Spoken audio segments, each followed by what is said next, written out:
Hey, I'm Carl Olson from The Artful Painter. This is my third take of this live stream. You know, I think in the last live stream I did, I'd mentioned that it had been nearly 4, 5, 6 months since I'd recorded a video. Well, guess what? That was back in June, so here it is another 4 months. So now I'm having to relearn everything. So I'm back.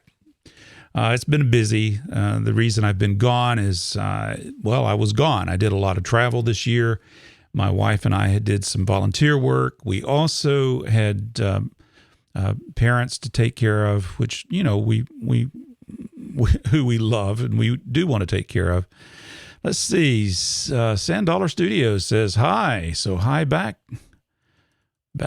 Yeah, that's cool. Thank you for joining me here. I'm not going to kill this session, so this one's good. We're going to go live and just keep on talking.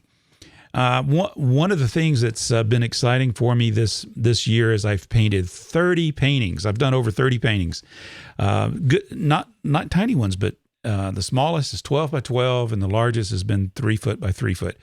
And a lot of them are on exhibit at a local cafe, which is pretty cool. You know, you're not going to make a lot of money doing that, but it's nice to have my work up. It's going to be on exhibit for about a month at the Vine Cafe and Market in downtown Douglasville. So that's been fun to do as well. I did an exhibit earlier at the Cultural Arts Center. I did sell paintings there. That was pretty cool. And I'm grateful to the Cultural Arts Center for displaying my artwork and putting them up for sale. So that was nice. It's nice to make a little bit of money. I'm not making a living off of it, but it does help pay for a few supplies here and there. This last Friday, I had a really cool experience. It was impromptu. It wasn't planned. It was, I had this thing come up. My sister, Toby, who I've mentioned in other videos, she has found a lot of great deals on art books for me. She's a professional picker. Her husband's a professional picker. It's just what they do. They do a good job at it. And I'm happy when they find me a great deal on books. Well, Friday morning I woke up and I had a link to a book fair about 20 miles from where I live. And my sister had told me about it. I just found out or noticed that she had told me about it at the last minute. And I guess it was about 8 o'clock that morning. And I looked at it and it says, it opens up at 9. The fair starts at 9 Friday. And I thought, well, you know what? I'm going to go to this. This will be a lot of fun. I'll see what I can find. Now, I was not very naive about these book fairs. And, yeah, I'm glad. Art books is a part of our life, right? It's just, they're fun. It's a source of inspiration.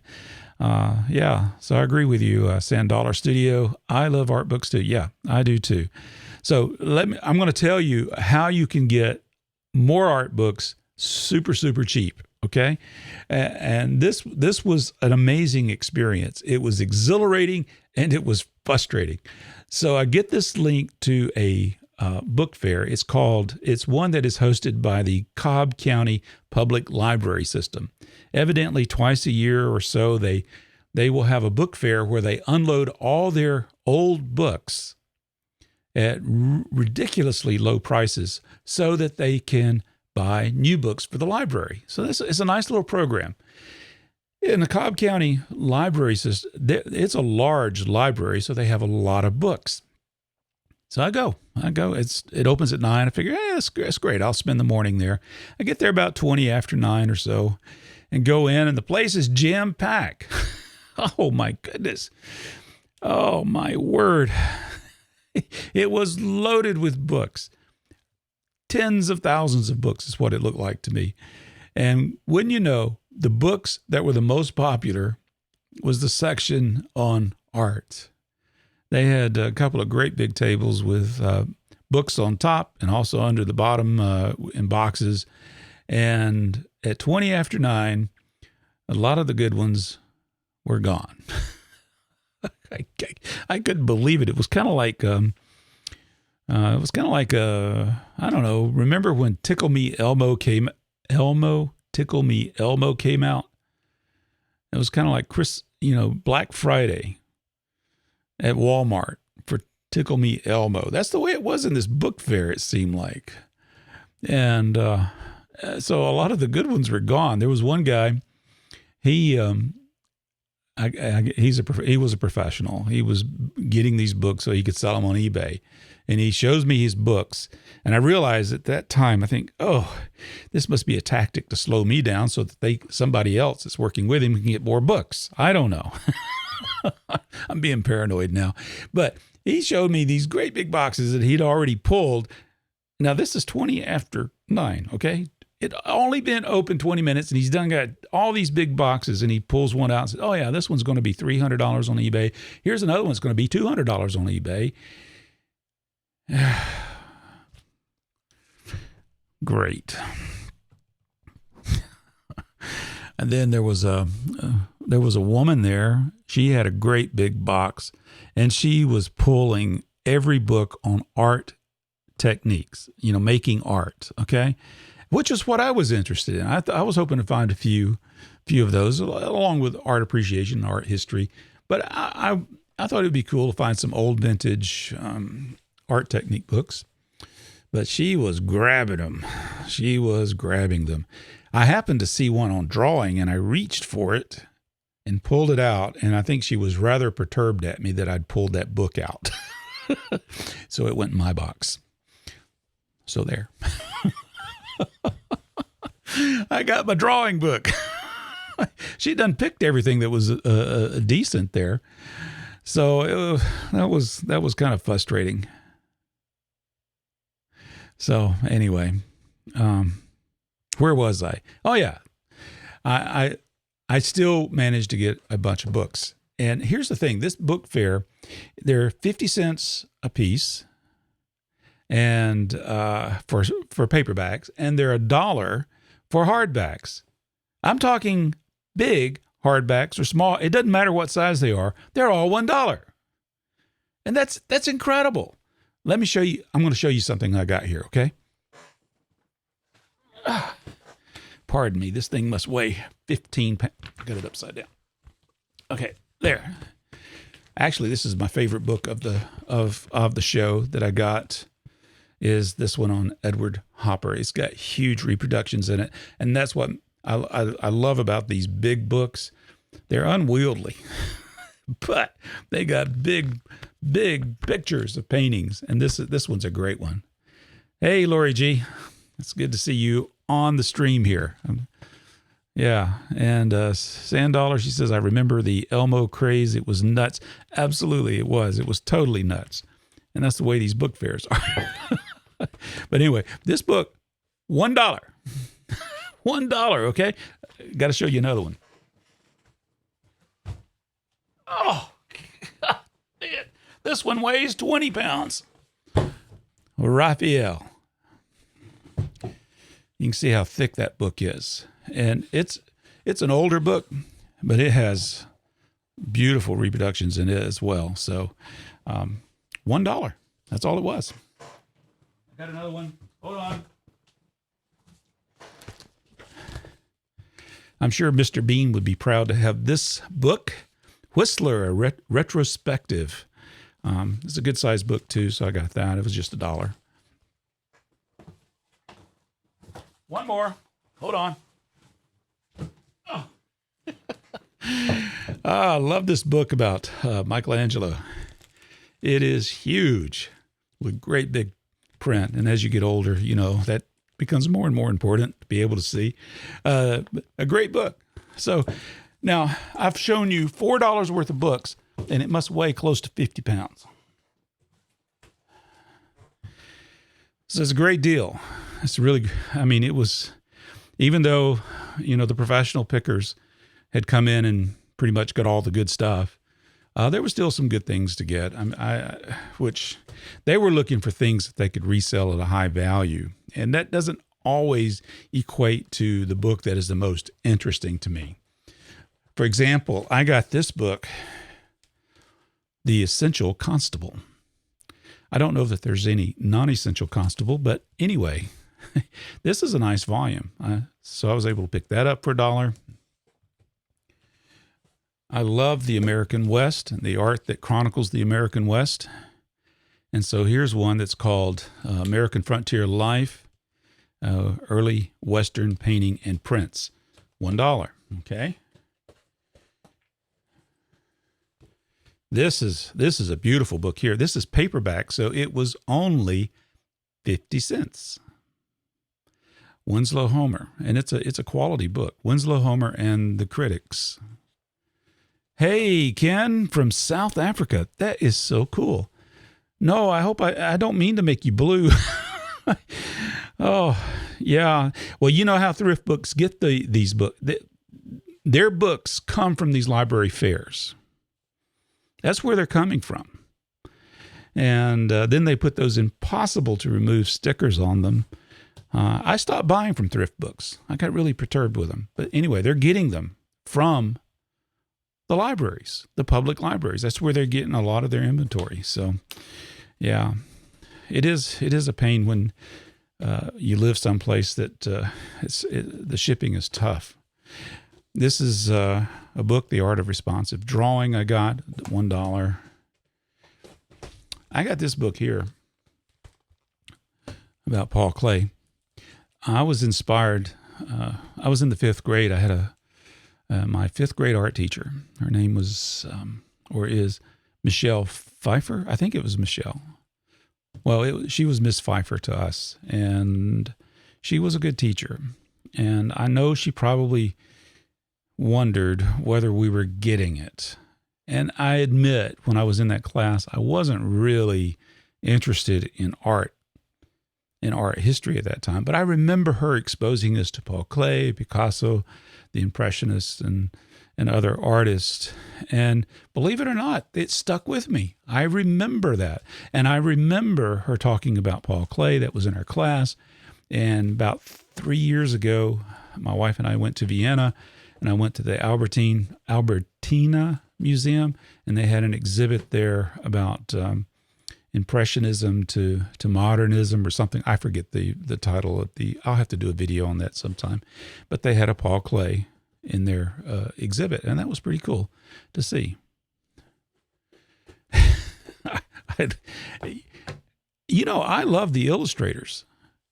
And so this book was in there, 50 cents. Cartooning. That's a great way to have fun sketching, right? Turner. Yeah, this one wasn't that great. It's just, I don't know. And this one here, the reproduction quality in this one's not all that great either, but it's nice to have. It was only $1. And let's see, I don't know. I got a few more, but I'm not even going to bother to show them to you. Oh, I do have these hardbacks. I'm interested in color and color theory and the history of color and artist colors. So I bought this one, Color Codes. It was $1. And I've had this one on my Amazon wish list, but I never bought it. It is The Forger's Spell. So all these books, I spent a total of $20, $25. I can't remember. I think it's about $25. And I think it's a great deal. It's a great deal. But again, these book fairs, I didn't know what I was getting into. I didn't know how these things operate. So if you want to find one near you, and there are several, this is evidently a thing with public libraries. They will dump their old books at ridiculously low prices. And maybe they'll do this in places like South Africa. I don't know. But in the United States, the public libraries will dump books, sell them at a really low price, and the monies that they get from those book fairs will go toward the purchase of new books.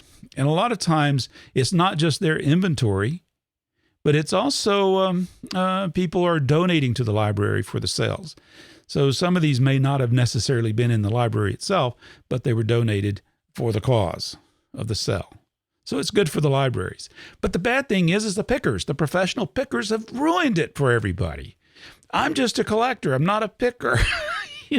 I'm not going in to buy these books to mass market them on eBay or become the next thrift books. That's not what I'm trying to do. It could be. It could be, because here in Atlanta, you have Cobb County, you have Fulton County, you have DeKalb County. Those are the three big public library systems that are still functioning today. So, and they're having book fairs, and I'm going to keep an eye out for these. You can do a search on Google, library book fair, library book sale, something like that. There are websites that list all the fairs across the United States. And most of them, there's no charge to get into them. You have to go in, which I didn't know, but you need to go in with a wagon or a big suitcase or to carry you stuff. I mean, I've got 100 pounds of books here. You got to have something to carry them in. I didn't know that. But fortunately, they had cardboard boxes that I could pick from and I could use. But man, I got a workout that day. I didn't know that's how it worked, but people were going with wagons in there, loaded up with, it looked like 50 to 100 books in each wagon. So I never seen anything like it. It was just, I can't get over it. It was just bizarre to see so many people in there just flying through the books and getting them. Some of these book fairs, I learned after the fact what they do. And one thing they do is they'll open up an evening before the book fair, and people will have to pay. Those that want to go and see what they have in stock can pay. Some, I've seen admission charges like $15 or $25, but they can go in that evening, and they get the upper hand by doing that because now they've located all the book. They can't buy the book. They can't move the book. All they can do is just see the book. It's there. They know it's there. So that when the show opens up the following morning, let's say 9 a.m., they run in there and grab those books because they know exactly where they are. You don't stand a chance. You got to get there early. And I didn't do that. I didn't know you were supposed to do that. I didn't know people were doing this kind of thing. It's crazy. I'm just an average Joe. All I want is a book for my library. I want something that's affordable. I like to read the books. I'm not selling these. I don't resell them. I do sell a few books, but they're like extras or books that I don't want, and I put them on my website. They're not on eBay. So it's not something that I do for a business. I just like reading the books. I like owning the books and I like referring to them. They're inspiring. So, but it's crazy. But you know what? If you know what you're getting into, it may be a good way for you to go and add to your library very affordably. I've got $25. If I went and bought these off of eBay or off of the Amazon Marketplace, Abe's Book or Goodreads or whatever, I mean, this right here, this stack would probably be well over $200 to $300. And I'm not going to pay that for these books. Some of these books I would have never bought in the first place, but because they were 50 cents or $1, I'm willing to buy it. So it's a great way to add to your library. Now, the other frustration I had is it was advertised as having accepting credit cards and debit cards. Cool, right? I mean, we've gotten so used to using credit cards. I rarely have cash on me. Shame on me, right? So I go. I didn't even think about it. I didn't think about having cash. It was accept credit cards. That's cool. Even art fairs, most of them accept credit cards. I didn't think anything about it. So I get there. I got my big stack of books, nearly 100 pounds of books on the table. They tally it up. Then I got to stack them, carry them over to the checkout line. Oh, I'm sorry. Our credit card. We're not accepting credit card today. You gotta be kidding me. You're not taking credit cards today? Yeah, it's down. We're having technical difficulties. Oh my goodness. I said, will you be willing to hold the books? When do you think it's going to come up? They said, well, we'll keep trying. So I went and stalled a little bit, looked at some other stuff, but I'd pretty much picked out what I wanted. And it still didn't have the credit card machine working. And so finally what I had to do was I asked them, will you hold the books? Are you willing to hold the books? Yeah. And I said it'd be at least an hour before I can get back because I'm going to have to go back home. I'm going to have to get some cash and then come back. And that's what I did. I got cash and I paid for it. So if you're going to go to these things, if there's any technology involved, they will go wrong. You might as well have some cash on you when you go to the book fair. Okay, so Sand Dollar Studio, you live in Nova Scotia. Oh, wow.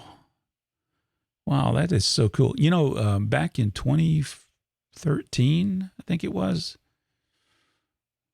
it's been about 5 years ago, my wife and I had planned to drive all the way to Nova Scotia. We'd never been to the New England states. We'd been in every state in the United States except the New England states. How crazy is that, right? But it was beautiful. And so our plan was to hit Vermont and New Hampshire and Maine and all of that, and then go up into Montreal and Quebec, and then go to Nova Scotia. But by the time we made it to Bar Harbor, and about that time they were talking about a big hurricane coming, so we decided we need to hightail it back to Atlanta, which was a very good thing because the storm was massive along the eastern coast there in New York and that area. So one day I'd like to make it to Nova Scotia. That would be really nice. But yeah, you should come check out those lists and see if there's any that are worth going to. There's no guarantees. You know, it's like I did a video a couple of years ago about going to Goodwill stores, and by extension, you could go to thrift stores and that sort of thing. Goodwill, I haven't been able to find an art book in Goodwill in a long time. Every once in a while, there might be one or two. They're usually low quality books.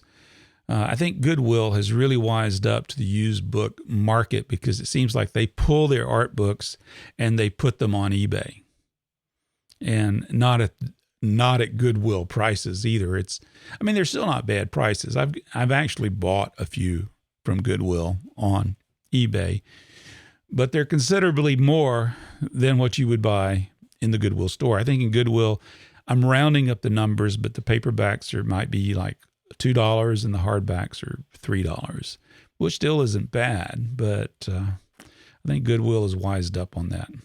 It seems like art books in particular are very collectible, and some of the prices are just nuts for these books. But every once in a while you'll find a good deal. But anyway, that was my adventure last Friday. It was fantastic. Being able to get even these books, it was a learning experience. And like I said, it was exhilarating, it was exciting, and it was extremely frustrating. And I was really flustered over the cash situation. Like, I was stupid I didn't take the cash. I was flustered over the Tickle Me Elmo rush craze there. But now I know, I understand. Okay, that's the way they work. All right. I'll understand that, and I'll try to work around it. The other thing, I forgot to mention scanners. People come in with scanners, and so they're sitting there scanning with their phones prices and eBay prices and all that kind of stuff, and loading up their wagons with that. So the Cobb County Library system for Friday, they did not allow the use of scanning that morning. So I guess in a sense, they were kind of curbing it a little bit, which was great. It curbs it, slows down the tossing of the books in the boxes, gives normal people, people who are not professional pickers, who just want to add to their library a book at an affordable rate. And so despite all those hassles and all that craziness, if you live here in the States, that's probably a really great way to build up your library. And of course, there's other books. There's history books. There's home and garden books, music books, novels, and self-help, medical, cooking books, and those sort of things. But it seemed like the art table was the one that just got the attention.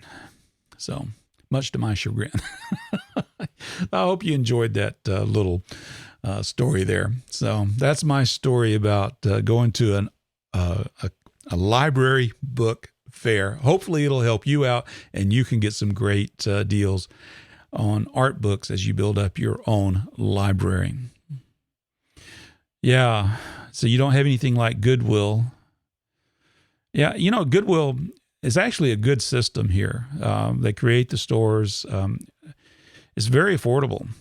It's extremely affordable. It's amazing, and it creates jobs. So the people who are working in these stores, they benefit from the donations, and we benefit from very good price. A lot of clothing. That's what a lot of people go to these thrift stores here in the States and get great value on clothes. So it's a really good system. It's a good system there, but you just can't find very many art books in Goodwill anymore. Okay. All right, guys, I'm going to wrap this up. I really appreciate you stopping in and joining me in this live stream. I'll try to do more. There's one I want to do, and I need your help on this. I'll give it a few days. Leave in the comments here, okay? So, I want to do a really fun video on silly things artists say. I love art, and I love reading, and I love going to art openings and museums and things like that. But man, do we say some really silly things. We use these pretentious words for everyday things. So what is your favorite, most pretentious word, silly things that artists say? Just leave me a comment and let me know, and I'm going to share it in the next video that I do, or a future video that I do. So yeah. Hey, we'll see you. This is the art. Who am I?